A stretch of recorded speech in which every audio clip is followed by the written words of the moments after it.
RTL 700, Read to Lead, Lessons for Parents.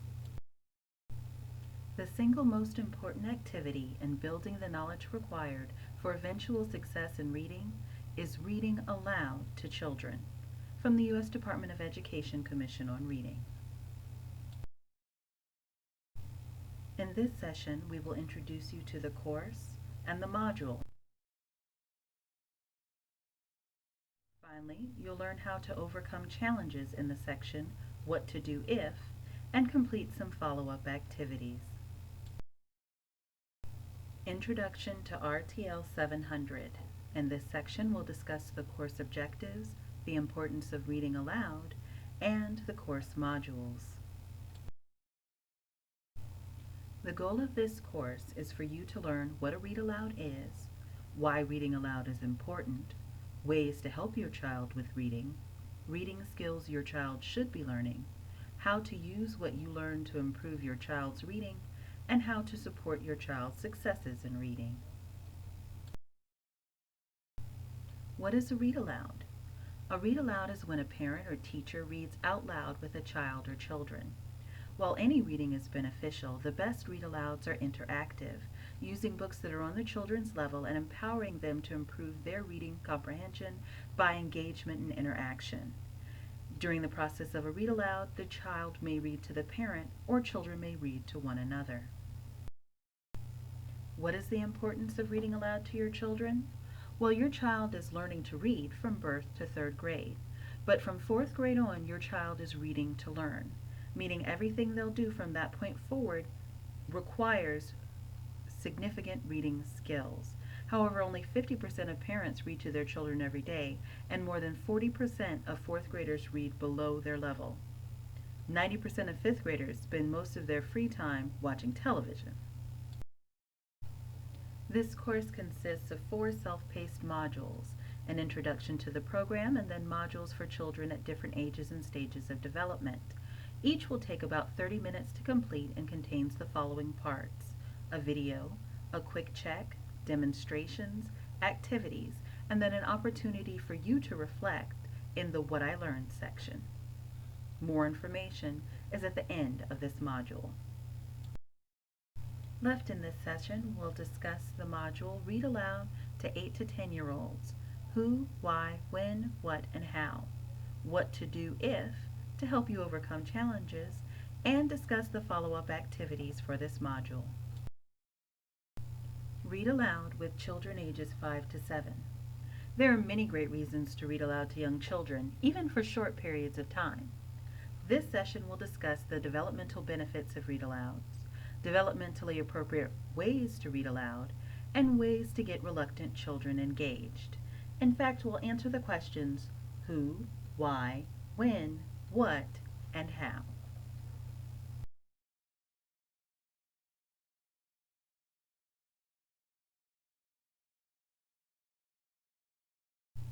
Reading aloud. Who? Any and all caretakers should read to children, and as the child grows older, this will become highly interactive.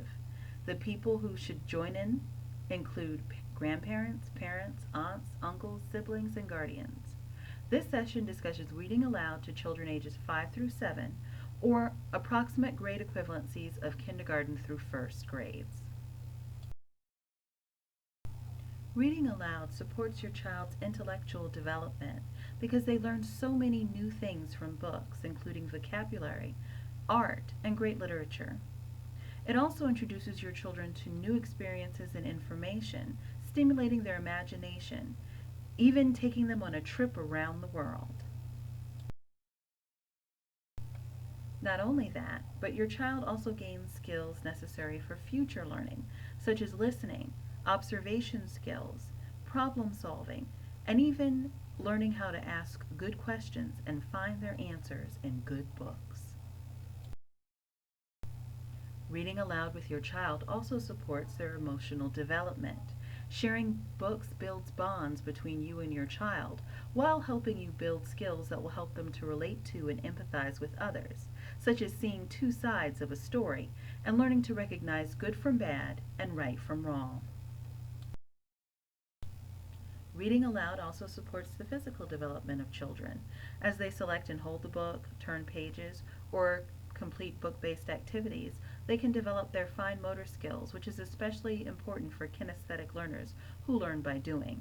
Not only that, but as they recognize words, word sounds, pictures, and images, their visual and cognitive development improves as well. Moreover, when you read aloud, you're creating a lifelong love of reading, demonstrating that books are a source of fun and pleasure, a place to learn new things, and gives you the opportunity to set an example that will change your child's life for the better. The reading process is a complex one. Most experts identify three components: meaning, making sense of the text by combining background knowledge, word meanings, and context clues; structure, the way that words are arranged to form sentences; and phonics, the sounds that letters and letter pairs make. Children learn these components from you as you read with them, especially when reading aloud. When should you read with your child? Well, it works to set aside a special time every day so that they look forward to the event. You might want to choose bedtime, nap time, bath time, or even a book over lunch. Make sure to take advantage of times when you both have to wait, like at the doctor's office.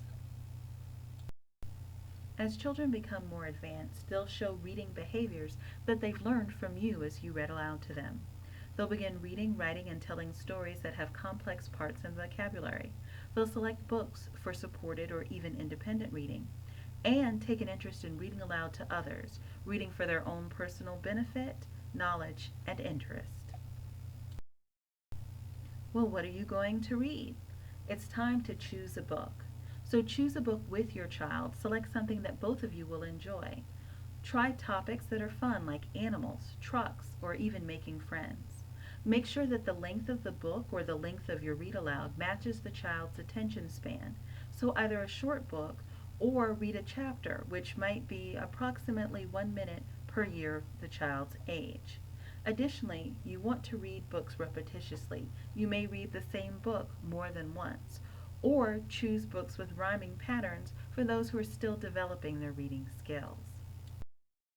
It's also wise to identify characters, authors, and illustrators that your child likes, such as TV and movie characters, superheroes, topics like science and history, or kids who have similar characteristics such as age or location. So, how do you do a read aloud? Well, first set the stage for reading by choosing a comfortable time and location. If the child did not help you select the book, make sure that you tell them the title and author, and then show them the cover.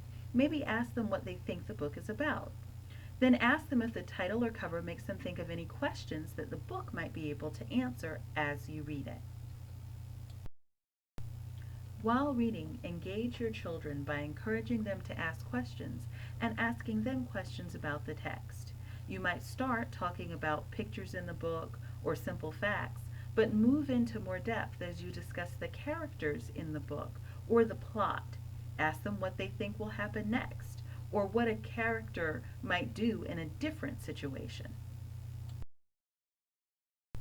This is also an excellent time to build your child's vocabulary by identifying new and difficult words and demonstrating how to determine what the word means by the context clues in the book.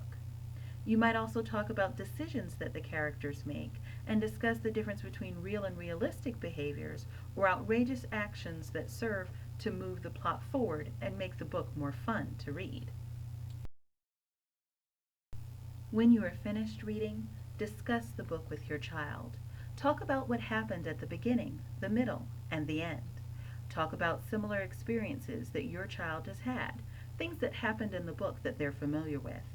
And then plan activities that go along with the book, like making cookies or even taking a bath. Sometimes, the best part of your read aloud is knowing when to stop. Don't hesitate to stop reading in order to keep your child interested. Leave them asking for more so that they'll go a little bit longer next time. And stop if your child becomes restless or fussy. This will be discussed in more detail when we talk about what to do if. The ultimate goal is to get your child to read independently and to love doing it. Do this by setting the example. Read yourself. Talk to your child about what you're reading, share what you've learned from reading, and express how much you enjoy reading. Remember, you set the standard for your child's behavior, so be patient when reading to your child, teaching them that it's a trait that they'll need in developing their skills. Remember how much they don't know and set good reading habits and examples. Select a time that you read and your child read independently of one another in addition to reading together, and make sure to give books as presents. But what do you do if the child says he doesn't want to read? Well, try reading just a page or a line and then have the child read or have them make something up. Select a funny book or one with a surprise ending. Let the child select the book. But what if they say the book is too hard? Well, feel free to choose a different book or go down a level to an easier book on the same topic. What should you do if your child gets restless or squirmy? Well, you may want to choose another book. They might not be interested. Stand up and stretch, or finish reading the book more quickly. Sometimes they just need to go to the potty, so make sure that you get that out of the way ahead of time, or take a break and let them go.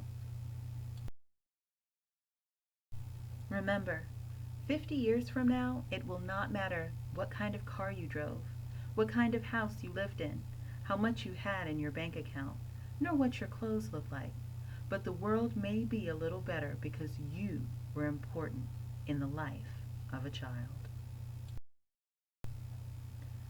After this lesson, please take the time to view the demonstration videos and complete one or more of the supplemental activities with your child. We appreciate your feedback, so please post to the What I Learned section and share your successes and reflections. Once you've completed the quick check in What I Learned, please print your completion certificate for this module.